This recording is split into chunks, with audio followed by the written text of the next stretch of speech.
Amahoro y'Imana akomeze kubana namwe, tubahaye ikaze mu mwanya muto w'incamake z'amakuru arebana n'ibikorwa bitandukanye y'umuryango nyunguranabitekerezo ugenda ukora umunsi ku wundi.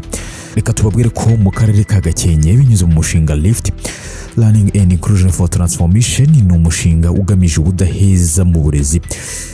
Kuri uyu munsi twagize inama nyunguranabitekerezo yahuje ba Masenge, Marume n'abahagarariye urubyiruko bazwi nk'aba Youth Ambassadors, yimanze ku gukurikirana no gusuzuma ishyirwa mu bikorwa ry'uyu mushinga wa Lift ugamije gusubiza abana mu ishuri barivuyemo kubw'impamvu zitandukanye.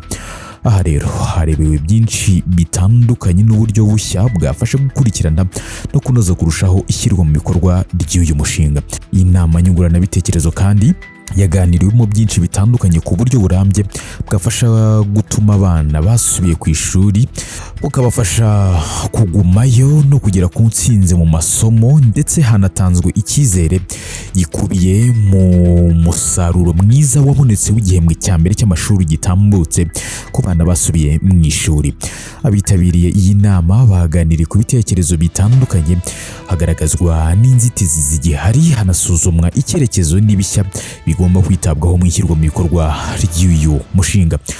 Mu ijambo rye, Jean Claude Mwiseneza, umuyobozi w'umuryango Run Work Develop LWD, yashimiye aba mentors ku kazi gakomeye bakora, anabizeza ubufatanye buhoraho n'ubufasha mu rugendo rwo guteza imbere umushinga Lift no kuwugeza ku ntego zawo. Ibindi kuri iyi nkuru turabyumva mu makuru yacu ataha. Njye ni Irene Mutijima, reka tubifuza gukomeza kugira ibihe byiza. Amahoro y'Imana akomeze kugenda abana namwe. Shalom.